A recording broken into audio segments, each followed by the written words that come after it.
బలం శక్తి కాదు, కానీ కేవలము దేవుని యొక్క మహా గొప్ప కనికరము, ప్రేమ.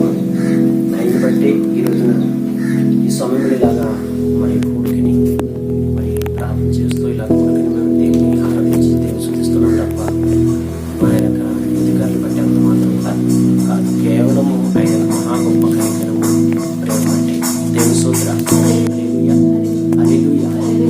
సమూహం బట్టి దేవుని దివ్యమైన వాక్యాన్ని మనం ఈ రోజున ధ్యానించుకుందాము. చూడండి, దావీదు కీర్తన 9వ వచనం. దావీదు కీర్తన 9వ వచనం. చూసారా? దావీదు కీర్తన 9వ వచనము 10 కాడి నుంచి ఒకసారి 10వ వచనం చదువు. యెహోవా నిన్ను ఆశ్రయించిన వారిని నీవు విడిచిపెట్టేవాడు కావు. కావున నీ నామం ఎరిగిన వారు నిన్ను నమ్ముకుంటారు. చాలా చిన్న ప్రార్థన చేసుకోవచ్చు. సజీవుడు, సర్వాధికారి, మహిమలక పరలోక రాజా, మీ పరిశుద్ధమైన బట్టి మరి నా శక్తియుతమైన బలం కార్యాలు మరి కేవలం మీకు మహా గొప్ప కనికరం, ప్రేమ, దయా సవాసాన్ని బట్టి ఈరోజు సమూహం మేము ఆకరించి ప్రార్థన చేస్తున్నాం. ప్రభావ చిన్న మందిగా కుటుంబ కార్యక్రమం చూపించాం. మరి ఈ యొక్క ఆరాధన న్యాయకర్తలు అల్పుణ్య బలహీన ప్రజలే ఈ దాసులకు అభిషేకించుకున్న అభిషేకం బట్టి మరి వాక్యాలు పడుతున్న కొద్ది క్షణాలు ఈ సిలుసాడులను మరుపు చేసుకుని నాకు తెత్తు పట్టి ఈరోజు నాకు మాకు అందరికీ కావాల్సిన పరిశుద్ధుల మాటలు మాతో మాట్లాడడం మమ్మల్ని చేయించి మీకు మహిమకర్తంగా నీ బలహీన నన్ను వాడుకోమని వేడుకుంటాను. ఎందుకంటే అయ్యే ప్రభా అక్షర జ్ఞానం లేదు, నాలుగు మందంగా అయినా వాడతాము కనుక ఇక్కడ నేను మాట్లాడటం వల్ల ఏ ఒక్కరికి ప్రయోజనకరం కాదు, కానీ నీవే ప్రభా నాతో మాతో అందరితో కూడా మాట్లాడడం మమ్మల్ని చేయింపు ప్రభా యేసును అడిగి పొందుకుంటున్నాం తండ్రి. తెలుసుద్దాం. హల్లెలూయా. మంచిది. సమయం బట్టి మరి దేవుని యొక్క వాక్యాన్ని అంటే దేవుడు మాట్లాడుతున్న ప్రతి ఒక్క మాట మనం ఈ రోజున ధ్యానించుకుందాం. ఇక్కడ దావీదు యొక్క మహాభక్తుడు మాట్లాడుతున్న మాట ఏంటంటే, యెహోవాను ఆశ్రయించేవారు నీవు విడిచిపెట్టు. యెహోవా నిన్ను ఆశ్రయించిన వారిని విడిచిపెట్టేవాడు కావు.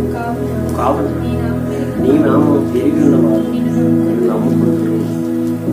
ఇక్కడ దావీదు యొక్క భక్తుడు ద్వారా దేవుడు మాట్లాడుతున్న మాట ఒకసారి మనం జ్ఞాపకం చేసుకుంటాం.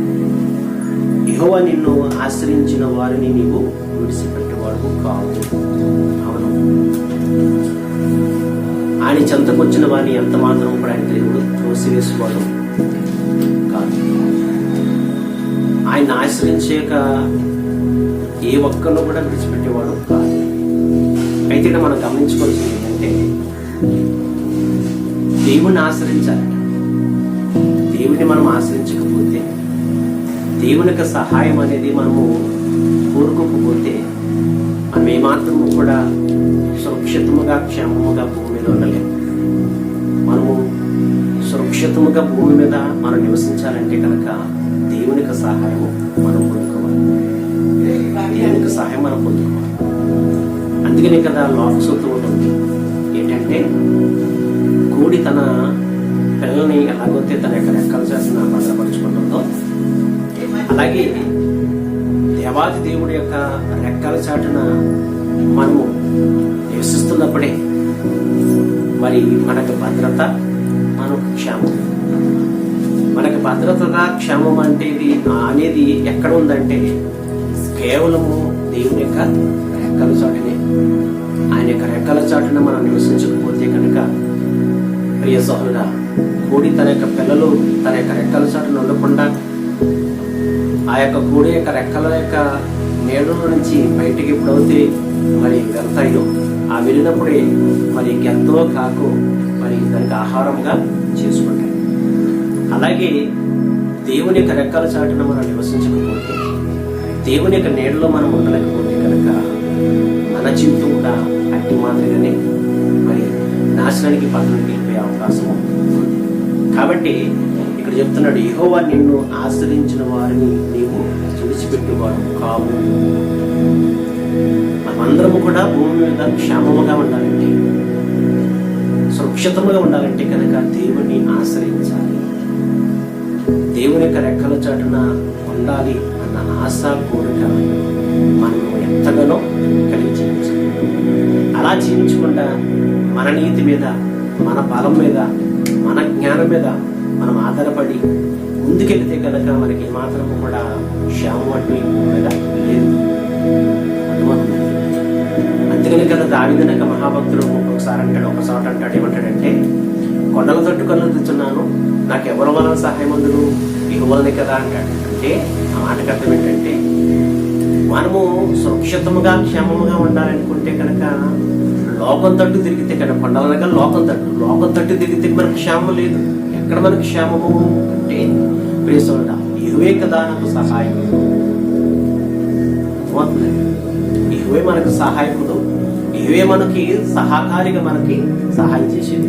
కనుక మనము ఆయన తట్టు తిరగాలి. మనం ఆయన తట్టు తిరుగుతున్నప్పుడే దేవుని యొక్క సహాయం అనేది, దేవుని ఆదరణ, క్షేమం అనేది మనకి అనుగ్రహించబడుతుంది. ఎందుకంటే మనుషుల యొక్క నీతి, మనుషుల యొక్క ఫలము ఎందుకు పనికిరండి. అసలే నేను చెప్తున్నాను ఖచ్చితంగా. ఇప్పుడు ఈ రోజున కరోనా వైరస్ అనే మహాభయంకరమైన వ్యాధి భూమి మీద ప్రపంచంలో ఉన్న ప్రతి ఒక్క మానవానంతా కూడా అట్టడుగుస్తుంది, వణికిస్తుంది అన్నమాట. అంత భయంకరంగా ప్రమాదకరమైన ఒక రోగము భూమి మీద రావడానికి మూల కారణం ఏంటి తెలుసండి? మానవుడు ఉన్న జ్ఞానం. ఎందుకంటే సైనవారు ఎక్కువగా చాలా జ్ఞానం కలిగిన వారు, అర్థమవుతుందండి. ఆలోచించండి, దేశాన్ని పాడు చేయాలంటే ఆ తర్వాత, ఏ రూపంలో సరే పాడు చేయాలంటే వారి తర్వాత. అయితే వాళ్ళ యొక్క ఆలోచన వచ్చిందన్నమాట. ఏంటి ఆలోచన అంటే, ఈ యొక్క ప్రతి ఒక్కరిని కూడా పాడు చేయాలని, నాశనం చేయాలని సులువైన యొక్క మార్గం ఎదుర్కొన్నారు. ఏంటి ఆ సులువైన యొక్క మార్గం ఏంటంటే, ఈ కరోనా వైరస్ అనే మహాభయంకరమైన వ్యాధి మనము భూమి మీద పంపిస్తే కనుక మరి ప్రతి ఒక్కరిని కూడా యుద్ధం లేకుండానే, యుద్ధం చేయకుండానే మొత్తం అందరినీ పాడు చేయొచ్చు అన్న యొక్క భావన బట్టి ఈ కరోనా యొక్క వైరస్ అనే మహాభయంకరమైన వ్యాధి వారు పుట్టించండి. అర్థమవుతుందండి, వారు పుట్టించారు, వారుకున్న జ్ఞానం బట్టి పుట్టించారు. కానీ ప్రియులారా, వారు పుట్టించిన ఈ యొక్క భయంకరమైన వ్యాధి వారిని నాశనం చేసేసి వారితో పాటు భూమి మీద అనేక మందిని కూడా పాడు చేయడానికి కారణమైంది. ఎందుకంటే ప్రియులారా, వారుకున్న మానవుడికున్న జ్ఞానము అర్థమవుతుందండి, వారిని నాశనం చేయడానికి తప్ప మరి వాళ్ళకి సురక్షితముగా, క్షేమముగా ఏమాత్రము కూడా నడిపించగలరు. అయితే ఇక్కడ మనం గమనించవలసింది ఏంటంటే, ఇది అంతరిక కారణం ఏంటి? కారణం ఏంటంటే ఆలోచించండి. కేవలం ఈ 2020 సంవత్సరంలోనే ఈ భయంకరమైన వ్యాధి భూమి మీద సంభవించింది, భయంకరమైన రోగము భూమి మీద సంభవించింది అని మనం అనుకుంటున్నాం. కానీ అర్థమవుతుందండి, క్రీస్తు పూర్వము మరి మోషే కాలంలో కూడా మహాభయంకరమైన వ్యాధులు కూడా పుట్టినాయి. మహాభయంకరమైన వ్యాధులు కూడా పుట్టినాయి, భయంకరమైన రోగాలు. అర్థమవుతుందండి, ఆ రోగాలు వాళ్ళు పుట్టినప్పుడు ఇశ్రాయేలు ప్రజలందరి మీద కూడా భయంకరమైన రోగాలు వాళ్ళు పుట్టినప్పుడు ఆ యొక్క రోగాలు ఎలా పోగొట్టుకోవాలో తెలియక అయోమయమైన పరిస్థితులు పడిపోయేవారు. అదో ముందుగా ఎక్కడ పుట్టినాయి తెలుసండి? ఐగుప్తు దేశంలో పుట్టినాయి. ఇశ్రాయేలు ప్రజలందరూ కూడా మరి విడిపించాలని చెప్పేసి మోషే యొక్క సేవకుడిని, అహరోన్ని మరి అక్కడ పంపించిన తర్వాత ఐగుప్తు దేశంలోనే ఆ మహారాజు దేవునికి మాటకి ప్రాముఖ్యత ఇవ్వకుండా, దేవునికి మాటకి మరి భయపడకుండా చాలా వ్యతిరేకంగా, విరోధముగా అతను జీవిస్తున్నప్పుడు అతని మీదకి దేవుని ఉగ్రత వచ్చింది. ఆ దేవుని యొక్క ఉగ్రత ఏ రూపంలో వచ్చిందంటే మహాభయంకరమైన తెగులు అక్కడ పుట్టించినట్టుగా చూస్తున్నాం. ధనిషోద్ర అర్థమవుతుందండి, మహాభయంకరమైన తెగులు అక్కడ పుట్టించినట్టుగా చూస్తున్నాం. ఆ భయంకరమైన తెగులు అనేవి ప్రేసులుగా అక్కడ పుట్టినాయి. ఎక్కడ? ఐగుప్తు దేశంలో పుట్టిన ముందుగా. తర్వాత రెండోసారి ఎక్కడ పుట్టినాయి అంటే ఇశ్రాయేలు ప్రజల యొక్క మధ్యలో పుట్టినాయి. అర్థమవుతుందా? ఇశ్రాయేలు ప్రజలు కూడా మధ్యలో అవి పుట్టినాయి. మరి ఇశ్రాయేలు ప్రజల యొక్క మధ్యలో కూడా ఆ తెగులు పుడుతున్నప్పుడు ఆ తెగులు ద్వారా అనేక మంది వేల కొద్ది యొక్క జనాంగము చనిపోయారు. అర్థమవుతుంది మీకు? పరిశుద్ధ గ్రంథం మీకు తెలుసు కాబట్టి కొన్ని విషయాలు మీకు చెప్తున్నాను. ఇలాగా మరి మోషే కాలంలో కూడా మహాభయంకరంగా తెగులు పుట్టినాయి. రెండోది దావీదు కాలంలో కూడా తెగుళ్ళు పుట్టినాయి. ఆ తెగులు ద్వారా కూడా కొంతమంది చనిపోయారు, కొన్ని వేల మంది కూడా చనిపోయారు. అర్థమవుతుందండి, ఆలోచించండి. అయితే మనం గమనించుకోవాల్సింది ఏంటంటే ఈ మహాభయంకరంగా తెగులు అనేవి మరి భూమి మీద రావడానికి కారణం ఏంటి?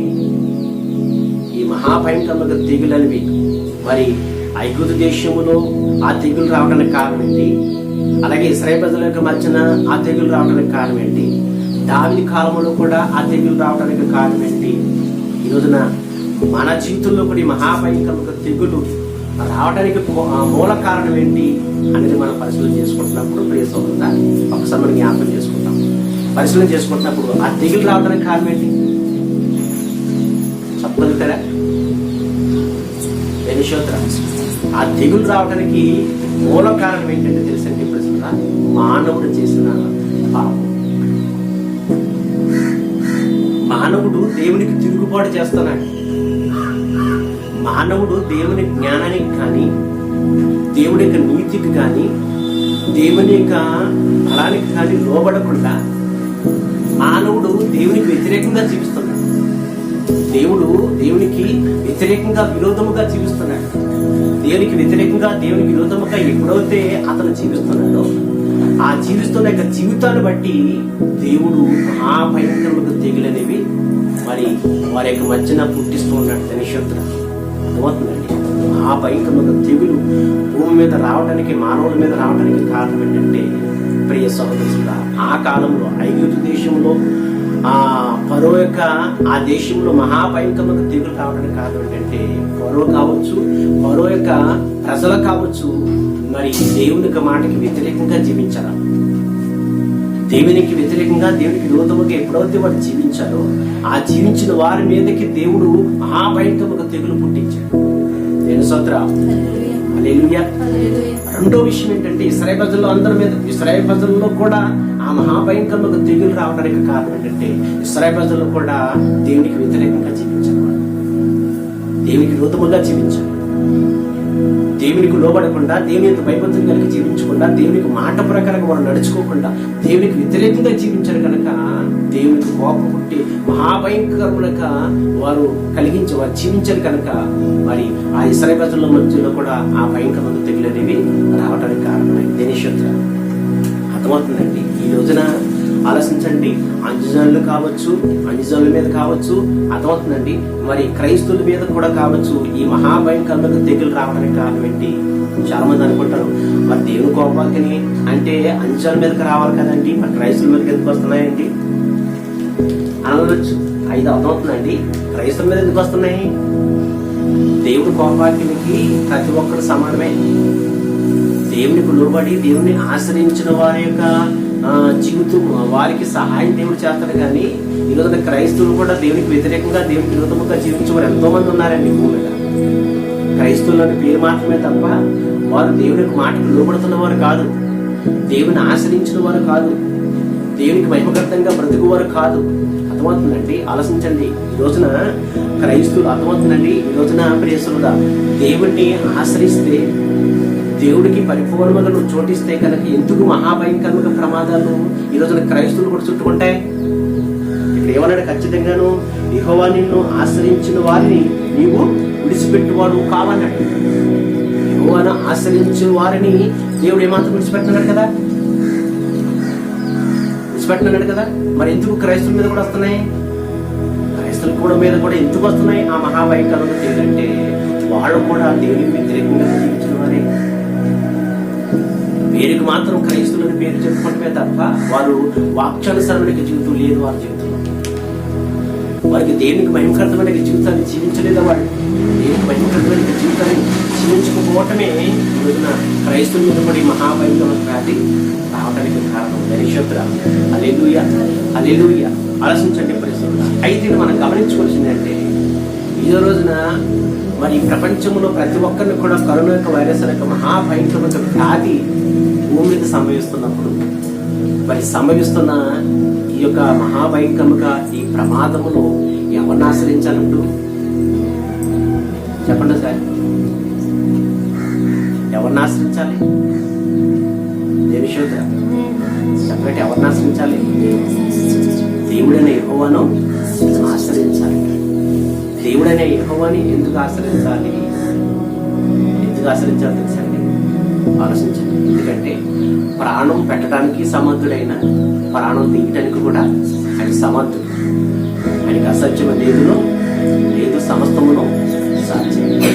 అనుమతి ఒక సమయం జ్ఞాపకం చేసుకుంటాం. అయితే ఆయన ఆశ్రయించిన వారిని ఏమాత్రం కూడా ఆయన విడిచిపెట్టేవాడు కాదు.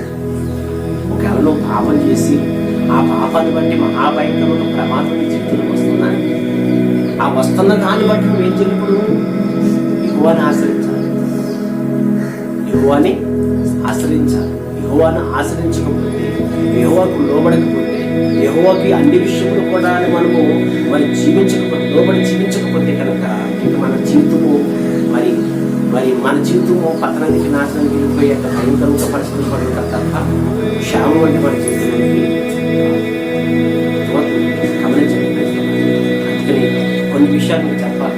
ఎందుకంటే ఈ రోజున మహాభయంకరమైన వ్యాధి భూమిని సంభవిస్తున్నప్పుడు ఎంతమంది యెహోవాని ఆశ్రయిస్తున్నారు? ప్రభువైన యేసుక్రీస్తుని ఎంతమంది ఆశ్రయిస్తున్నారు చెప్పండి సార్. నా వైపు చూడండి.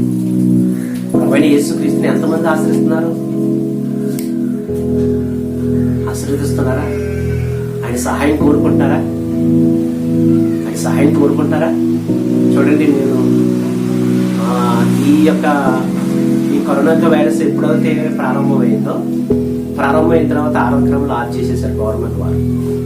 అయితే గవర్నమెంట్ వారు ఆఫ్ చేసిన తర్వాత ఆఫ్ చేసిన యొక్క వాటిని బట్టి కూడా మనము అంటే మన యొక్క మరి క్షేమం కొరకే వారు ఆఫ్ చేశారు. కాబట్టి అప్పుడు నేను చెప్పాను ప్రసంగంలో, ఏం చెప్పానంటే మరి ప్రతి ఒక్కరు కూడా ఈ క్షణం మొదలుకొని మీరు దేవుని సన్నిధికి రావడానికి అవకాశం లేదు కాబట్టి మీరు కుటుంబం అంతా కూడా మోకరించి ఆరాధనలు జరిపించుకోండి. ఆరాధనలు జరిపించడమే కాకుండా ఆ ఆరాధనలో ఎక్కువగా ప్రార్థనలు ఏకీపించండి. దేవుని ఆశ్రయించండి. దేవుని ఆశ్రయించకపోతే కనుక ఈ మహాభయంకరమైన తెగులు అనేవి ఆగవు.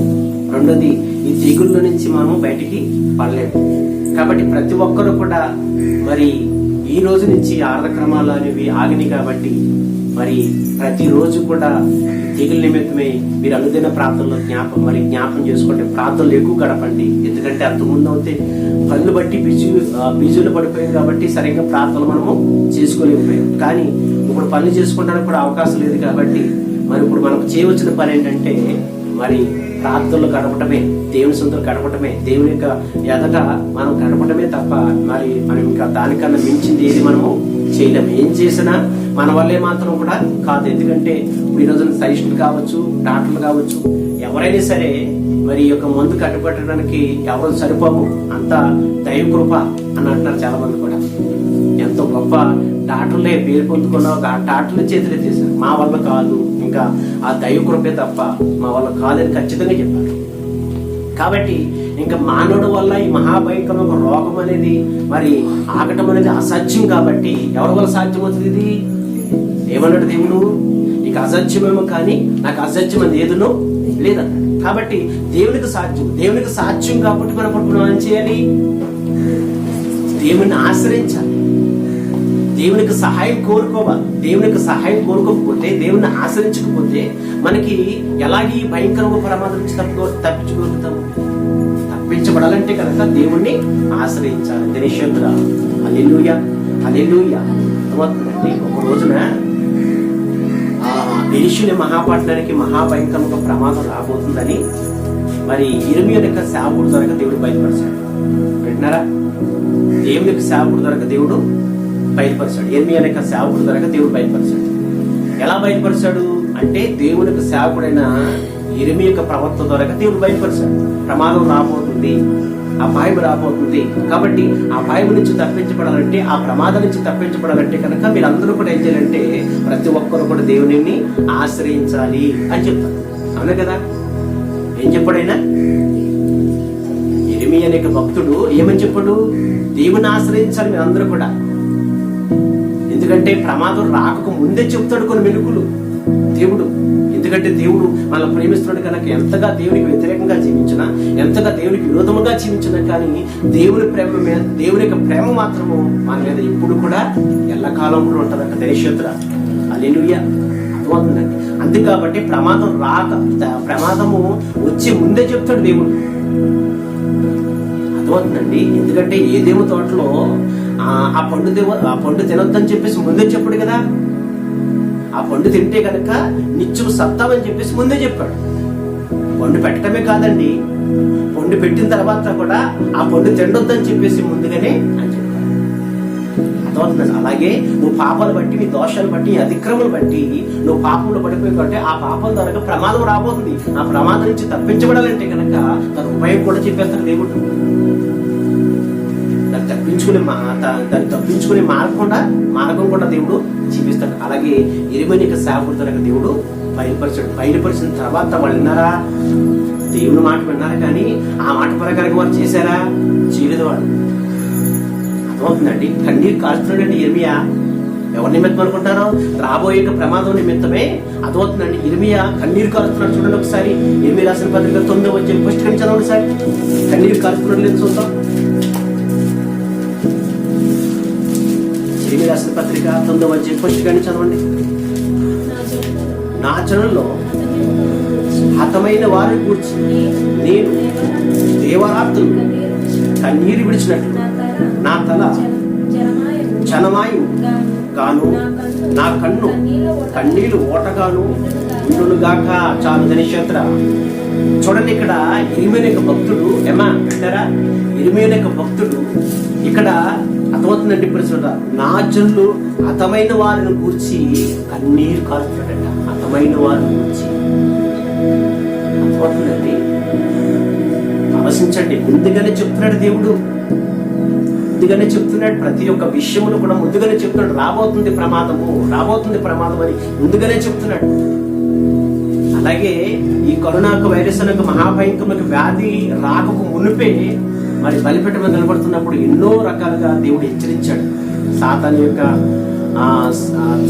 యొక్క అంతం ఎరుగున్నాడు కాబట్టి, వాడి సమయం ఎరుగున్నాడు కాబట్టి వాడు ఎక్కువగా పనిచేస్తున్నాడు ఈ శివదినాలు, ఈ కడవర దినాల్లో. కాబట్టి జాగ్రత్తగా మీరు అందరూ కూడా కన్నీరు కాల్చి ప్రార్థన చేయండి. వెలుగు కలిగి జీవించడని ఎన్నోసార్లు అర్థమవుతుంది. కరోనా వైరస్ రాకముందే ఆర్ధక్రమంలో ఒక పద్ధతితో మాటలు మాట్లాడారు తెలియదురా. అర్థమవుతుందండి. అయితే ప్రియ సోదరుడా, ఇలాగ ఇర్మియా యొక్క భక్తుడు కూడా ఏం చేస్తుందో తెలుసండి? ప్రతి ఒక్కరి కొరకు, అంటే అర్థమైన వారి కొరకు, మరి నశించి పాత్రలకు వెళ్ళిపోతున్న వారి నిమిత్తమే కన్నీరు కాల్చి ప్రార్థన చేస్తున్నాడంటే ఇర్మియా. అర్థమవుతుందండి. ఆలోచించండి. సేవకుడి పనే కాదండి ఈ రోజున విశ్వాసులు కూడా పని ఏం తెలుసండి? ప్రార్థన చేయడం, దేవుని ఆశ్రయించడం. ప్రార్థన చేయడం అనేది కేవలం సేవకుడి పని. సేవకుడు మట్టికి కాదు. చాలా మంది అంటారు, పాస్టర్ గారండి మా కుటుంబంలో మాకు మహాభయంకరంగా శ్రమలు వచ్చినాయండి, ఆ శ్రమ కొరకు ప్రార్థన చేయండి అని ప్రార్థన సహాయము. మళ్ళీ పైగా ఏమంటారు తెలుసండి? గట్టిగా ప్రార్థన చేయండి మా కొరకంట. ఏమంటారు? గట్టిగా ప్రార్థన చేయమని చెప్పేసి ఇంకా మాట చెప్పేసి వెళ్ళిపోతారు. అంతే. ఏదో కుదరప్పుడు కాలు పెట్టేసి వెళ్ళిపోతారు. అంటే ఇప్పుడు ఇంతకీ ఆ సమస్య నిమిత్తం దేవరాత్రులు కన్నీరు కాల్చి గట్టిగా ప్రార్థన చేసే వంతు ఎవరిదే? సేవకుడిదే తప్ప చెప్పుల వారిది కాదు. ఎందుకని వాళ్ళు ఏం చేస్తారు? చెప్పేసి వెళ్ళిపోతారు. చెప్పేసి వెళ్ళిపోయిన చేస్తారు తెలుసండి? నిద్రపోవటమో, లేకపోతే వాళ్ళు ఏదో ఆ పనులు ఈ పనులు చేసుకుంటామో, లేకపోతే మరి ఆ పనులు అది ఫంక్షన్ కనో, వాటికనో, వీటికనో ఈ లోక సమయ జీవితాన్ని జీవించడానికి ముందుకు వెళ్ళిపోతారు. ఇంకా ఆ నిమిత్తం ప్రార్థన చేసే పొంది అవుతుందంటే సేవకుడి నిమిత్తమే. సేవకుడి చేయాలా? ఇంకా చేయ ప్రార్థన. అర్థమవుతుందండి. కానీ ఆ పని ప్రియసులుగా సేవకుడిదే కాదు, ప్రియసులుగా మీది కూడా, విశ్వాసులైనా మీది కూడా. ఎందుకంటే ప్రియసులుగా అక్కడ ఒకటే చెప్తాడు. ఏం చెప్తారంటే విశ్వాసము కలిగి మీరు ప్రార్థన చేయాలంట. ఏం కలిగి మనం ప్రార్థన చేయాలంట? విశ్వాసం కలిగి ప్రార్థన చేయాలంట. అందుకనే కదా అంటాడు ఒక తండ్రితోటి, నమ్ముట వల్ల నీ వల్ల అవుతే నమ్మని వారికి సమస్తమును సాధ్యం. అంటే దేవుడి కార్యము నువ్వు పొందుకోవాలంటే కనుక ముందు నీలో నమ్మకం ఉండాలి. నీలో నమ్మకం లేకుండా దేవుడి కార్యం నువ్వు పొందుకోలేవు. సేవకుడు ప్రార్థన చేస్తే మాత్రము నీ కార్యం పొందుకుంటావు, నీ కార్యం చూసేద్దాం అని అనుకోదు. నీ జీవితంలో కార్యం పొందుకోవాలంటే కనుక నీవు కూడా ప్రార్థన చేసే బాధ్యత నీ మీద ఉంది. కంపల్సరీ నువ్వు కూడా ప్రార్థన చెయ్యాలా. సేవకుడికి ఎంత వంతు ఉందో 4 వంతుల్లో 3 వంతులు సేవకుడు పని అంటే 1 వంతు నువ్వు చేయాలి. కానీ ఈ రోజున చూడండి ప్రజలు, ఈ కరోనా వైరస్ అనే మహాభయంకర వ్యాధి ప్రారంభంలో చెప్పాను నేను, ప్రార్థన చేయండి ఎక్కువగా. ఎంతమంది ప్రార్థన చేస్తున్నారా? ప్రార్థన చేసేవాళ్ళు తక్కువైపోయింది, కొద్దువైపోయింది. ఇప్పుడు ఈ ఖాళీ ఉన్న టైంలో ఏం చేస్తున్నారు తెలిసింది? ఆటలని, లేకపోతే సెల్ ఫోన్స్ పట్టుకుని మరి దాంట్లో ఆడుకుంటామని, సినిమాలు చూడటమని, లేదా కాలక్షేపం కౌలు చెప్పుకుంటామని, లేదా గచ్చ కింద ఆటలాడుకుంటామని, ఇలాంటి యొక్క పనులు చేస్తున్నారు తప్ప మరి భయంకరమైన ప్రమాదం మనం ఎదురుంది కదా, మనం ఎదుర్కొంది కదా. ఆ భయంకరమైన ప్రమాదం ఎదుర్కొంటూ ఉన్నప్పుడు మనం ఏం చేయాలి? ఇప్పుడు ఆ ప్రమాదం నుంచి తప్పించుకోవాలంటే, ఆ ప్రమాదం నుంచి అపాయం నుంచి తప్పించుకోవాలంటే కనుక మనం కన్నీరు కార్చి ప్రార్థన చేయాలి కదా, యెహోవాని ఆశ్రయించాలి కదా. యెహోవాని ఆశ్రయించే వారిని ఏమాత్రం కూడా దేవుడు విడిచిపెట్టేవాడు కాదు కదా. మరి ఆయన ఆశ్రయించాలి కదా. ఆయన ఆశ్రయించకుండా, ఆయనకి లోబడకుండా, ఆయనకు ఎదుట మనము ప్రార్థన చేయకుండా మనం ఎలాగ మన సహాయం పొందుకోగలుగుతాము? ఎలిమియా విషయంలో కూడా ఎలిమియా కూడా అలాగే చెప్పాడు, ప్రమాదం రాబోతుంది కాబట్టి ప్రతి ఒక్కరు కూడా యెహోవాను ఆశ్రయించండి అన్నారు. యెహోవాను ఆశ్రయించమని చెప్పేసి ఎన్నో రకాలుగా మరి అతను సేవకుడు ప్రార్థన చేయడమే కాకుండా మరి చెప్పాడు లేదా? ఇప్పుడు ఒకసారి టకటాక చదవండి. అదే వచ్చినప్పుడు ప్రీజులో 17 వచ్చి సైన్యులకు అధిపతి యెహోవా ఇలాగ సెలవిస్తుంది, ఆలోచించండి, ఆదోమ స్త్రీలను కనుగొనండి, వారిని పిలవనంపండి, కెబీగల స్త్రీలను కనుగొనండి, వారిని పిలవనంపండి. మన కన్నీళ్లు కుడిసినట్లుగాను, మన కనులొప్ప నుండి నీళ్లు ఒలుకున్నట్లుగాను వారు త్వరపడి మనకు రోదనత్వం చేయవలను. మనము వలసిపోతుమే, సిగ్గుముక్తమే, వారు తమ నివాసములను పడగొట్టగా మనము దేశము విడసవలసి వచ్చినే అని సియోనును రోదనత్వాన్ని వినపడుచున్నది. వీలారా, యెహోవా మాట వినండి, మీరు చెవి ఎక్కి ఆయన నోట మాటలు ఆలకించండి. మీ కుమార్తెలకు రోదము చేయు నేర్పించండి, ఒకరినొకరు అంగాల్పులను విద్యను నేర్పించండి. వీధుల్లోనూ పసిపిల్లలను లేకుండా, రాజమార్గంలో ఎవరినూ లేకుండా వారిని నాశనం చేయటికై మరణము మన కిటికీలను ఎక్కుచున్నది, మన నగరాల్లో ప్రవేశించుతున్నది. ఇదే నిశుద్ర. ఇప్పుడు గవర్నమెంట్ లాక్డౌన్ ఎందుకంటే ఆ ఊరు వారు ఈ ఊరికి రావడానికి అవకాశం లేదు. ఆ ఊరు వారు ఈ ఊరికి వస్తే ఏమవుతుందంట? ఆ ఊరు వారి ఈ ఊరు వారికి వస్తే ఏమొస్తుందంట? వైరస్ వచ్చేసి మరణం వచ్చేస్తుంది. అర్థమవుతుందండి? ఇక్కడ ఎందుకు ఈ యెరెమీయా అనే భక్తుడు సేవకుడు ఎందుకు అంతగా ప్రార్థన చేయండి ఎందుకు చెప్తున్నాడు? మరణము మన కిటికీలు ఎక్కుచున్నది, అది మన నగరాల్లోకి వస్తుంది. దేనిశోత్ర మన అర్థమవుతుందండి. ఆ మన నగరాల్లోకి రాకుండా, మన కిటికీలు ఎక్కకుండా మనం ఏం చేయాలి? ఇప్పుడు దేవుణ్ణి ఆశ్రయించాలి. దేనిశోత్ర దేవుణ్ణి ఆశ్రయించాలి. అర్థమవుతుందండి? ఇప్పుడు చూడ ఐగుప్తు దేశంలో ఆ మహాభయంకరంగా బానిసత్వ నుంచి ఇశ్రాయేలు ప్రజలందరూ కూడా విడిపించబడడానికి కారణం ఏంటి తెలుసండి? యెహోవాను ఆశ్రయించారు. యెహోవాను ఆశ్రయించిన ఆ ఇశ్రాయేలు ప్రజలందరికీ కూడా ఆ యొక్క భయంకరంగా ప్రమాదం నుంచి, ఆ మరణంలో ఆగిపోవాలంటే కనుక ఏం చెప్పాడు తెలుసండి? దేవుడు ఆయన ఆశ్రయించిన ఆ వారికి, ఆ ప్రజలకి, ఆ ఇశ్రాయేలు ప్రజలకి అందరికీ ఏం చెప్పాడు తెలుసండి? ఒక గొర్రె పిల్లను వధించి ఆ గొర్రె పిల్లల యొక్క రక్తాన్ని ఇల్లుడు కమ్ముకుని అడ్డం కమ్ముకుని రాసుకోమని చెప్పాడు. అంటే రక్తానుమలు పెట్టుకోమన్నాడు. ఎప్పుడైతే రక్తానుమలు పెట్టుకున్నారో ఆ రక్తానుమలను పెట్టుకున్న ఆ గుమ్మాల్లోనికి, అంటే ఆ గృహంలోనికి మరణదూత ప్రవేశించకుండా ఆగిపోయింది. దేశోత్ర అర్థమవుతుందండి? ఇక్కడ ఆలోచించండి పరిస్థితులు. మరణదూత ఇశ్రాయేలు ప్రజలు పాడు చేయకుండా ఉన్నదంటే కారణం ఏంటి? మరణదూత ఇశ్రాయేలు ప్రజలందరినీ కూడా ఆ గృహంలోనికి ప్రవేశించి వాళ్ళందరినీ కూడా పాడు చేయకుండా వాళ్ళకి క్షేమం ఉండడానికి కారణం ఏంటంటే, దేవుని ఆశ్రయించినప్పుడు దేవుడు ఒక ఉపాయం చెప్పాడు. ఏం చెప్పాడంటే, ఆ మరణతో మీ గృహాల్లోకి రాకుండా ఉండాలంటే కనుక మీరు ఒక గొర్రె పిల్ల, అంటే పాలు విడవని ఒక గొర్రె పిల్ల తెచ్చి దూడ పట్టుకొచ్చి దాన్ని బలర్పించి ఆ రక్తాన్ని నిలువు కమ్ముకి అట్ట కమ్ముకి రాసుకుంటే కనుక ఆ మరణతో మీ గృహాలోనికి రాదని ఖచ్చితంగా చెప్పాడు. అది వాళ్ళు ఏం చేశారు? పాటించటం వలన, దేవుని యొక్క మాట పాటించటం వలన వాళ్ళకి మరి ఉపకారం అయిందా లేదా? అలాగే ఈ రోజున కూడా మహాభయంకరమైన వ్యాధి మరి లోకం మీద బయలుదేరింది కాబట్టి ఆ వ్యాధి మన యొక్క గృహాల్లోనికి, మన యొక్క నగరాల్లోనికి రాకుండా ఉండాలంటే కనుక ఇప్పుడు మనం ఏం చేయాలి తెలుసండి పరిస్థితులుగా? ప్రార్థన. దేవుని ఆశ్రయించాలి. అందుకనే చెప్పాను, ముందుగానే చెప్పాను మీకు. ఏమని చెప్పి తెలుసండి? ఈ ప్రమాదం మన మీదకి రాకుండా ఉండాలంటే కనుక మనం ఏం చేయాలి తెలుసండి? యెహోవాని ఆశ్రయించాలి. యెహోవాని ఆశ్రయించకపోతే కనుక ప్రమాదం వస్తుంది. ప్రమాదంలో పడిపోతాం. మనకు రాలేదు కదా అనుకోకండి. మనకు రాలేదు. అంత నీతిపరులు, అంత యథార్థపరులు, అంత ప్రతి విషయంలో కూడా లోబడుతున్న వాళ్ళు ఈ లోకంలో ఎవరు లేరు. క్రైస్తవుల్లో కూడా మనకు రాదు అని అనుకుంటే మాత్రం అబద్ధం. అది గమనం మీద ఉన్నట్టే లెక్క. కంపల్సరిగా మన మీద కూడా వచ్చే అవకాశం. ఎందుకంటే మనలో కూడా కొద్ది గొప్ప లోపాలు మనలో కనపడుతున్నాయి. ఆ లోపాల బట్టి దేవుని ఉగ్రత మన మీదకి ఆరోపణలు రావచ్చేమో. కాబట్టి ఆ వస్తున్న యొక్క వాటిని బట్టి మనము పశ్చాత్తాపముతో దేవుని సన్నిధిలో ప్రార్థన చెయ్యాలి. ప్రార్థన చేస్తున్నప్పుడే ఆ ఉగ్రత ఆగిపోయే అవకాశం ఉంది. ధనిషత్ర హల్లెలూయా అదొకటి ఆగిపోయే అవకాశం ఉంది. కానీ ఇరిమియా చెప్పిన యొక్క మాట ప్రకారంగా వాళ్ళు ఎవరూ కూడా పాటించకపోవటం వలన చాలా మంది పాడైపోయారు. పాడైపోవటమే కాకుండా అనేక మంది బానిసలుగా వెళ్ళిపోయారు.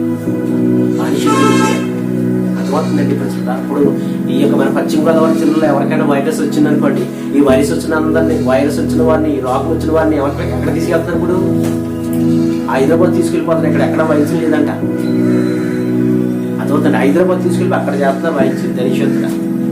అర్థమవుతుంది. అలాగే అక్కడ ఉన్న ఇశ్రాయేలీయులు అందరూ కూడా యెరూషలేము ఒక పట్టణానికి వచ్చి వాళ్ళందరినీ కొంతమందిని పాడు చేశారు, కొంతమంది బాధకరం చేశారు, కొంతమందిని చంపేశారు, కొంతమంది ఏమో మరి తీసుకెళ్లి బానిసలుగా చేసేసుకున్నారు అక్కడికి.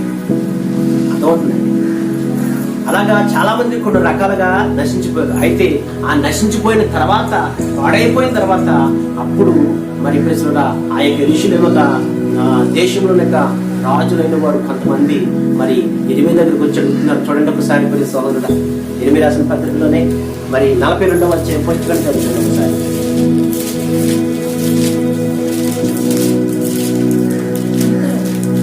చదువు. అంతలో సేనాధిపతులందరూ యెహోవాను కుమారుడైన యెషయను అల్పులేమి కనులేమి ప్రజలందరూ ప్రవక్త అయిన ఇరిమియా యొద్దకు వచ్చి అతనితో ఇలాగు మనవి చేసిరి, మేము ఎంత కొంచెం మంది నీళ్ళు ఉన్నాము, నీవు చూస్తున్నావు కదా, చిత్తగించి మా విన్నపులు నీ సన్నిధికి రానిచ్చి శేషించి ఉన్నాం. మా అందరి నిమిత్తం నీ దేవుడని యెహోవాకు ప్రార్థన చేయము. చాలు ధనిషోత్ర హల్లెలూయా. ఈరోజు చూడండి ప్రియ సహోదరుడా, ఇక్కడ ముందుగానే దేవుడు ఇరిమియా ద్వారా కాదు, ఇరిమియా యొక్క సేవకుల ద్వారా దేవుడు బయలుపరిచాడు. ఆ బయలుపరిచిన యొక్క మాట వాళ్ళు ఏమనుకున్నారంటే తెంగరోళ్ళ కింద మాట, ఏదో ఇది ఎటకారంగా తీసుకున్నారు వాళ్ళందరూ కూడా. జరుగుతుంది ఏంటి అని అనుకున్నారు వాళ్ళు. కానీ దేవుడి యొక్క మాట కంపల్సరిగా 100% కంపల్సరిగా నెరవేరుతుంది. దేవుడు ఏదైతే చెప్తాడో అది కంపల్సరిగా నెరవేరుతుంది. నెరవేరక మనకు అది ఏ మాట అయినా సరే, అది ఆశీర్వాదమైనా సరే, అది శాపమైనా సరే కంపల్సరిగా నెరవేరుతుంది. కాబట్టి ముందుగానే దేవునికి సేవకుడు ఇరిమియా ద్వారా దేవుడు బయలుపరిచినప్పుడు ఎవరో కూడా పట్టించుకోలేదు. కనీసం వాళ్ళు ప్రార్థన చేయలేదు. అనుకోండి, వాళ్ళు ప్రార్థన చేయలేనప్పుడైనా సరే కనీసం దేవునికి సేవకుడు ప్రార్థన సహాయం కోరుకోవాలి కదా, ఆ సహాయం కూడా కోరుకోలేదు వాళ్ళు. అప్పుడు ఎప్పుడు క్షామం ఉన్నప్పుడు. కానీ హతమైపోయిన తర్వాత, అందరూ పాడైపోయిన తర్వాత, కొంతమంది మిగిలిన తర్వాత ఆ మిగిలిన వారు వచ్చి ఇప్పుడు ఎవరు సహాయం కోరుతున్నారు? ఇప్పుడు సేవకుడికి సహాయం కోరుతున్నారు. ఈ రోజున అర్థమవుతుందండి. కొంతమంది అసలే పాస్టర్ గారండి, మా పరిస్థితి ఎలా ఉందండి, మా కొరకు ప్రార్థన చేయండి, మా కొరకు ప్రార్థన చేయండి, మా కుటుంబం కొరకు ప్రార్థన చేయండి అని కనీసం కోరుకోదరక రావడానికి అవకాశం లేదనుకోండి. కనీసం కోరుకోదరక ప్రార్థన సహాయం కోరుకోవాలి లేరండి. కొంతమంది ప్రార్థన చేసుకుంటున్నారు, ప్రార్థన కొడుతున్నారు, అభిషేక ప్రార్థన చేయించుకుంటున్నారు. కొంతమంది మాత్రము ఆలోచించండి పరిస్థితి, అసలే మీకు ప్రార్థన లేకపోవడమే మంచిదనుకుంటా. అర్థమవుతుందండి. ఆలోచించండి పరిస్థితి. ఇక్కడ మనం గమనించుకోవాల్సింది ఒకటి, నీవు ప్రార్థన చేయాలి. రెండోది, సేవకుడు యొక్క ప్రార్థన సహాయం కూడా నువ్వు పొందుకోవాలి. నువ్వు ప్రార్థన చేయటమే కాకుండా సేవకుడు యొక్క ప్రార్థన సహాయం కూడా నువ్వు కోరాలి. నీ ప్రార్థన త్వరగా ఏది అయిపోదు, నీ ప్రార్థన త్వరగా ఏది జరగదు. అర్థమవుతుందండి? నీ ప్రార్థనతో పాటు అర్థమవుతుందండి. అలాగే దేవుని యొక్క సేవకుడు యొక్క ప్రార్థన సహాయం కూడా కోరాలి. విషయం ఈ రోజున ప్రార్థన సహాయం కోరిన వారు తక్కువైపోయారండి. ప్రార్థన లేకపోవడమే మంచిది అనుకుంటారు. కానీ అటువంటి యొక్క ప్రమాదములు, అటువంటి యొక్క భయంకరమైన భావాలు నువ్వు కలిగి చూపిస్తే కనుక ఇక్కడ ఖచ్చితంగా చెప్తున్నారు వీళ్ళందరూ కూడా. ఏమన్నా తెలుసండి? 2వ వచనం చదువుకుందాం ఒకసారి. మేము ఎంతో కొంచెము మంది మిగిలి ఉన్నాము, నీవు చూచుచున్నావు కదా, చిత్తగించి మా విన్నపములను నీ సన్నిధికి రానిచ్చి చేయించి ఉన్న మా అందరి నిమిత్తము నీ దేవుడైన యెహోవాకు ప్రార్థన చేయము. దరిశోధగా ఇప్పుడు మనం అందరం కూడా ఎవరిని ఆశ్రయించాలి? విశ్వాసులైన మీరును సేవకుడైన నేను కూడా మనమందరము కూడా ఇప్పుడు యెహోవాను ఆశ్రయించాలి. యెహోవాను ఆశ్రయించాలి. ఇంత భయంకరంగా ప్రమాదము భూమి మీద మరి సంభవించినప్పుడు, ఆ ప్రమాదం వచ్చినప్పుడైనా సరే మనము యెహోవాను ఆశ్రయించకపోతే ఎలాగండి? చెప్పండి సార్. యెహోవాను ఆశ్రయించకపోతే ఎలాగా? దేవునికి సహాయం కోరుకోకపోతే ఎలాగా? నీ నీతి వల్ల అయిపోతుంది అనుకుంటున్నావా? నీ జ్ఞానం వల్ల అయిపోతుంది అనుకుంటున్నావా? నీ బలం వల్ల అయిపోతుంది అనుకుంటున్నావా? లేకపోతే నాకు రాదనుకుంటున్నావా? నాకు రాదు అనుకుంటాం కూడా అనుకున్నామంటే కంపల్సరీ నువ్వు భ్రమణ మీద ఉన్నట్టే లెక్క.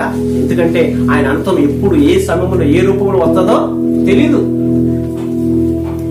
అది వస్తుందని చెప్పాడు కదా కంపల్సరీగా.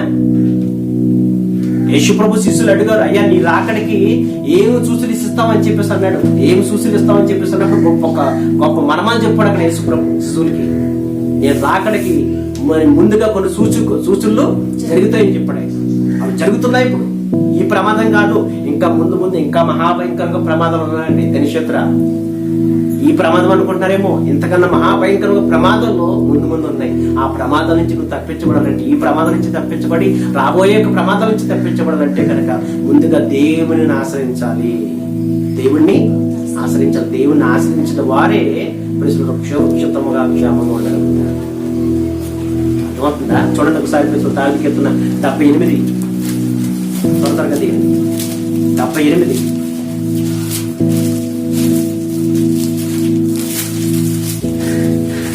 చూసారా? చూడండి ప్రియులు, 78లో ఒకసారి 78 కాదు కానీ 77 అది ఉంచండి. అది కూడా మీకు చెప్పిస్తాను. చూడండి, ఇక్కడ ఆశోన్ యొక్క భక్తుడు, సేవకుడైన ఆశోన్ యొక్క భక్తుడు దేవుని సన్నిధిలో ప్రార్థన చేస్తాడు. చూడండి ఒకసారి ఆ 77:1 కానీ చదవండి. నేను ఎలుగెత్తి దేవునికి మొరపెట్టుదును, ఆయనకు మనవి చేసిన దేవుడు నాకు చెవి యొక్క వరకు నేను ఎలుగెత్తి ఆయనకు మనవి చేసిన నా ఆపత్కాలము నేను ప్రభువును వెతికి తిని రాత్రి వేళ నా చెయ్యి వెనుకకు తీయకుండా చాపబడి ఉన్నది. నా ప్రాణము ఓదార్పు పొందనెలక ఉన్నది. చాలు దరిశోత్తరం. ఇక్కడ చూడండి ఒకసారి. ఇక్కడ ఆశాలేక మహాభక్తుడు మాట్లాడుతున్న మాట ఏంటంటే, ప్రియులారా, నా ఆపత్ కాలంలో నేను ప్రభువుని వెతికి తిని రాత్రి వేళ నా చెయ్య వెనుకకు తీయకుండా చాపబడి ఉన్నది. దరిశోత్తరం. ఇప్పుడు ఆశాలేక ఆ యొక్క సేవకుడు, ఆ భక్తుడు తన ఆపద కాలంలో ఎవరిని ఆశ్రయించాడట చెప్పాలా? దేవుడిని ఆశ్రయించాడట. అర్థమవుతుందండి? ఇప్పుడు మనకి ఆపద వచ్చిందా? క్షేమంగా ఉన్నప్పుడు మనం మరి ఆపద వచ్చినప్పుడు, ప్రమాదం మనం ఎదురుకుండా ఉన్నప్పుడు మనం ఏం చేయాలి? ఇప్పుడు మరి ఎంతమంది ప్రార్థన చేస్తాం చెప్పండి సార్? పొద్దున సోదరుడు ఫోన్ చేశాను, ఏమో బాగున్నారా అన్నాను. బాగున్నాను అన్నాను. మరి కనీసం ఈ ప్రమాదం ప్రారంభమైన కాడి నుంచి కనీసం ఫోన్ కూడా తెలియదు ఏంటంటే, ఏం చేస్తామండి, మనకి కాల్ లేదండి, పని బిజీ అయిపోయిందండి, మేము పొద్దున్న చేసి ఏదో పని చేసుకుంటున్నామండి అని చెప్పేసి అంటారు. ధనిషులు ఏంటి, ప్రమాదం ఎదురుకుండా పెట్టుకుని పనులు చేసుకుంటుందంట. అర్థమవుతుందా? ప్రమాదం ఎదురుకుండా పెట్టుకుని, ఆ భయం ఎదురుకుండా పెట్టుకుని ఏం చేస్తుందంట? పనులు చేసుకుంటుందంట. అర్థమవుతుందండి? ప్రియసలుగా ఒకసారి మనం జ్ఞాపకం చేసుకుంటాం. ఒక మాట చెప్పరు మీకు, దేవుడు చెప్పిన మాటే, యేసుప్రభు చెప్పిన ఉపమానమే. ఏంటి తెలుసండి ప్రభువు రాకడకంట ఇద్దరు స్త్రీలు తెరగలు విసురుతుంటేనంట, ఏమా ఇద్దరు స్త్రీలు తెరగలు విసురుతుంటే ఓ స్త్రీ ఎత్తపడుతుందంట, ఒక స్త్రీ విడవబడుతుందంట. ఇప్పుడు ఇద్దరు స్త్రీలు విసురుతున్నారు కదా, తెరగలు విసురుతున్నప్పుడు మరి ఇద్దరు ఎత్తపడాలి కదా. ఇప్పుడు ఎత్తపడడం ఏంటి, ఒకరు తెగపడడం ఏంటి అంటే సిద్ధపడుతున్న వారు ఎత్తపడతారు, సిద్ధపడిన వారు మాత్రము విడవబడతారు. అర్థమవుతుందండి. ప్రమాదమును ఎదురుగుండా పెట్టుకుని కూడా మనం ఇంకా ఈ లోకం యొక్క ఆశలు కోరికలు చంపుకోకుండా ఇంకా ఈ లోకంలో మరి సంపాదించుకుందాము, మరి కూడగట్టుకుందాము, మరి అన్ని విషయాల్లో కూడా సమకూర్చుకుందాము అని చెప్పేసి అంటే మరి నువ్వు తప్పించుకోలేవు కదా ప్రమాదం నుంచి. తప్పించుకోగలుగుతావా? తప్పించుకోలేవు. ఆయన ప్రమాదం నుంచి నువ్వు ఎవరు తప్పించుకోలేదు. తప్పించుకోవడానికైనా ప్లేస్లో ప్రయత్నం చేసినా కానీ ఏమాత్రం కూడా తప్పించుకునే అవకాశము లేదు. ప్లేస్ ఒకసారి మనం జ్ఞాపకం చేసుకుందాం. అర్థమవుతుందండి. ఈ యాస్ అనే ఈ యొక్క భక్తుడు ఏం చేస్తాడు తెలుసండి, అతను ఆపత్న కాలంలో ప్రభుని ఆశ్రయిస్తున్నాడు. అర్థమవుతుందండి. ఈ రోజున చాలా మంది కూడా ఎంత భయంకరంగా తయారవుతున్నారంటే ప్రమాదం వచ్చినా కానీ బుద్ధి లేని వారు ప్రవర్తిస్తున్నారు అన్నమాట. బుద్ధి లేని వారుగా ప్రవర్తిస్తున్నారు, వివేకము లేని వారుగా ప్రవర్తిస్తున్నారు, జ్ఞానం లేని వారుగా ప్రవర్తిస్తున్నారు. ఈ రోజున ప్రమాదం ఎదురుగుండా వచ్చినా కానీ ఆ ప్రమాదాన్ని బట్టి దేవుని ఆశ్రయించకుండా, దేవునికి లోబడకుండా, దేవునికి భయభక్తులు కలిగి జీవించకుండా ఇంకా ఈ లోకంలో ఉన్న వాటిని ఏం తిందుమా, ఏం త్రాగుదామా, మరి ఏమి ధరించుకుందామా అనే భావాలే శరీరం యొక్క కోరికలు బట్టి ఇంకా జీవిస్తున్నారు తప్ప ఆలోచించండి. మనకు సమయం లేదు. ఇంకా సమీపంలో మన ఇంకా దేవుడు వచ్చే సమీపం అంటే దేవుని యొక్క సమీపంలో ఉన్నాం మనము. మనకి ఇంకా సమయం లేదు. ఈ కొద్ది సమయంలోనే సరే మన ఆత్మీయ జీవితాన్ని కట్టుకుందాం, రక్షణ పొందుకుందాం, మారు మనసు పొందుకుందాం, దేవుని ఆశ్రయిద్దాము. మనకి మారు మనసు రావాలన్నా, మనకి దేవుని యొక్క సహాయం పొందుకోవాలన్నా మనం దేవుని ఆశ్రయించాలి, ఆయన లోబడి ఉండాలి అన్న యొక్క భావము, అన్న కదిలింపు, గతింపు, వివేకము లేని వారే ఎంతో మంది ప్రవర్తిస్తున్నారంట. అర్థమవుతుందండి. ఇప్పుడు ఈ రోజున మనమే కాదండి, భూమి మీద ఇంత ప్రమాదం జరుగుతున్నా కానీ మనమే కాదు నిర్లక్ష్యం చేసేది, మీరే కాదు నిర్లక్ష్యం చేసేది. ఆ కాలంలో ఇశ్రాయేలు ప్రజల్లో కూడా నిర్లక్ష్యం చేసి ఎంతమంది ఉన్నారంట. చూడండి, ఈ భక్తులు అంటారు చూడండి. ఇప్పుడు చేయండి, ఇప్పుడు సారి 78వ వచ్చేములో చూడండి, ప్రశ్న 78వ వచ్చేములో 31 చదవండి సారి. దేవుని కోపం వారి మీదకి దిగును, వారిలో బలిసిన వారిని ఆయన సంహరించును, ఇశ్రాయేలు యెవనును. అర్థమవుతుందండి. దేవుని కోపాగ్ని బట్టి ప్రమాదం. ఈ రోజున ఈ ప్రమాదం ఎందుకు వచ్చింది? మన రాయలు చూడండి. ఐగుప్తు దేశంలో ఫరో కాలంలో ఆ యొక్క ఫరో యొక్క దేశంలో ఉన్న ప్రతి ఒక్కరికి తెగులు ఎందుకు వచ్చింది? వారికి దేవునికి వ్యతిరేకంగా జీవించడం వల్లనే కదా, ఆయన కోపాగ్ని బట్టే కదా ఆ యొక్క తెగులు అక్కడ రావడానికి కారణము. అలాగే ఇశ్రాయేలు ప్రజల యొక్క కాలం అంటే మోషే కాలంలో కూడా తెగులు ఎందుకు వచ్చినాయి? వాళ్ళు కూడా దేవునికి వ్యతిరేకంగా జీవించడం వల్లనే కదా, ఆ కోపాన్ని బట్టే కదా ఇప్పుడు ఆ తెగులు భయంకరమైన తెగులు వాళ్ళ మీద రావడానికి కారణము. అర్థమవుతుందండి. అయితే ఆ తెగులు వచ్చినప్పుడు ఏం చేయాలి? ఇప్పుడు ఆ ప్రమాదం వచ్చినప్పుడు ఏం చేయాలి? ఇప్పుడు వాళ్ళు అర్థమవుతుందండి. చూడండి, మళ్ళీ చదువుకుందాం ఒకసారి వాక్యం. దేవుని కోపాగ్ని వారి మీదకి దిగును, వారిలో బలిసిన వారిని ఆయన సంహరించు, ఇశ్రాయేలు యెవనును కూల్చును. అర్థమవుతుందండి. ఎంతో మందిని కూడా దేవుడు కూల్చేశాడంట. ఎందుకంటే దేవుని కోపాగ్ని బట్టి. ఎందుకు దేవుని కోపాగ్ని అంత రగలటానికి కారణం ఏంటి? అందరూ కూడా దేవునికి వ్యతిరేకంగా జీవిస్తున్నారు, దేవునికి విరోధంగా జీవిస్తున్నారు. దేవునికి వ్యతిరేకంగా విరోధముగా జీవిస్తున్నప్పుడు ఇప్పుడు వీళ్ళు ఏం చెప్పడు? ఏం చేయాలి చెప్పండి, చెప్పండి ఏం చేయాలి? పెనుగొండలో ఒక అతను భయంకరంగా చిన్న వయసు నుంచి భయంకరంగా తాగేసి మొత్తం అవయవాలన్నీ కూడా పాడైపోయి, ఆ కిడ్నీ పాడైపోయింది, కిడ్నీలు పాడైపోయి, ఆ లివర్లు పాడైపోయి, అన్ని పాడైపోయి మొత్తం చివరికి అతను ప్రాణమే తెచ్చుకొని చచ్చిపోయాడు. డాక్టర్లు ఏం చెప్పారంటే ఇతను తాగడం వల్లే మరి ఇతను భయంకరంగా మరణం చనిపోయాడు అని చెప్పేసి డాక్టర్ చెప్పారు. అయితే ఒక రోజున అతను పలకరించడానికి వెళ్తాడంటే ఒక వ్యక్తిని ఇంకొక వ్యక్తి ఏం చేస్తాడంటే అదే తాగుడు అంటే అతని యొక్క బంధువులో అక్కడేమో తాగిపోయిన చచ్చిపోయిన శవమేమో అక్కడ ఉంది. ఇతను ఏం చేస్తాడు తెలుసండి? బ్రాంతి తాగుతున్నాడు. అప్పుడు నాకు కంటపడ్డాడు, మరి బాబు అక్కడ జరిగిన సిచ్యువేషన్ ఏంటి, నువ్వు చేసే పని ఏంటి అని చెప్పేసి అంటే ఏం చేస్తాను, చచ్చిపోతారు కదా అంటున్నాడు. అక్కడ ఎలా చచ్చిపోయాడు? తాగి చచ్చిపోయాడు. లివర్లు పాడైపోయి, కిడ్నీలు పాడైపోయి, మొత్తం వస్తువులన్నీ పాడైపోయి మొత్తం పాడైపోయి ఆడు చచ్చిపోయాడు. ఆ చచ్చిపోయిన శవాన్ని అక్కడ నెట్టుకుని ఈడేం చేస్తున్నాడు? ఆడు ఆ రూపంలో చచ్చిపోయాడు కాబట్టి వీడికి ఏమాలా, వీడికి ఏం రావాలా? బుద్ధి రావాలి కదా. బుద్ధి వచ్చి యెహోవాను ఆశ్రయించాలి కదా. నేను చేసిన తప్పు ప్రభా, పాపం ప్రభా, ఇంతవరకు చేసిన పాపాన్ని బట్టి ఆ భయంకరమైన స్థితిలో ఉండనేమో తండ్రి, దయతో నన్ను క్షమించుకొని ప్రభుని ఆశ్రయించాలి కదా. ఆశ్రయించడం అనేసి ఆ చనిపోయిన వాడు శవం పక్కన ఇంటికి వీడు తాగుతున్నారు. అంటే బుద్ధుందడికి అసలే బుద్ధుందా? దేవుని కోపాగ్ని అనేక రూపములు ఇశ్రాయేలు ప్రజల మీదకి వచ్చినను వాళ్ళు ఏం చేస్తున్నారు తెలుసా? ఉండ సార్, ఎంత జరిగినను వారు ఇంకను పాపము చేయొచ్చు. ఆయన ఆశ్చర్య కార్యములు బట్టి ఆయనను నమ్మకనకపోయేది. చాలు ధనిషోద్ర, ఎంత జరిగినా కానీ వివేకము లేని వారే ఏం చేస్తున్నారంటే వాళ్ళు యెహోవాను నమ్మకోలేకపోతున్నారు, యెహోవాను ఆశ్రయించలేకపోతున్నారు, దేవుని ఆశ్రయించలేకపోతున్నారు, దేవునికి లోబడలేకపోతున్నారు. ఒక్కసారి నువ్వు జ్ఞాపకం చేసుకోరు. ఇంత ప్రమాదం మన మధ్యన ఉన్నా కానీ, ఇంత ప్రమాదము ప్రశ్నలు మన మధ్యకు వచ్చినా కానీ, ఆ ప్రమాదమును బట్టి మనము దేవునికి లోబడకుండా, దేవుని ఆశ్రయించకుండా, దేవుని యొక్క భయభక్తులుగా జీవించకుండా ప్రశ్నగా ఇంకా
అని అంత నియమంగా చెప్పడానికి కాదు. ముందుగా చెప్పాను కదండి, తన యొక్క రెక్కల కింద తన పిల్లల్ని ఎలాగంటే భద్రపరచుకుంటున్నాడు, ఆ పిల్లలు కూడా ఆ రెక్కల కింద ఉన్నంత వరకునే క్షేమం. అవి కాదని చెప్పేసి తల్లి ఆ రెక్కలో సహాయం అవసరం లేదని చెప్పేసి బయటికి వెళ్ళిందనుకో, ఏమవుతుంది? ఏకెంతో తాగట్టుకుని ఏకెంతో ఈ కాకు వచ్చి దాన్ని దానికి ఆహారంగా చేసుకుంటుంది. అలాగే ఈ రోజు కూడా ఇప్పుడు మిగుదమా అని చెప్పేసి ఖర్చు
ఆశీర్వాదంతో ఆరోగ్యంతో నింపడానికి సహాయం చేయమని ప్రభువైన యేసు నామములో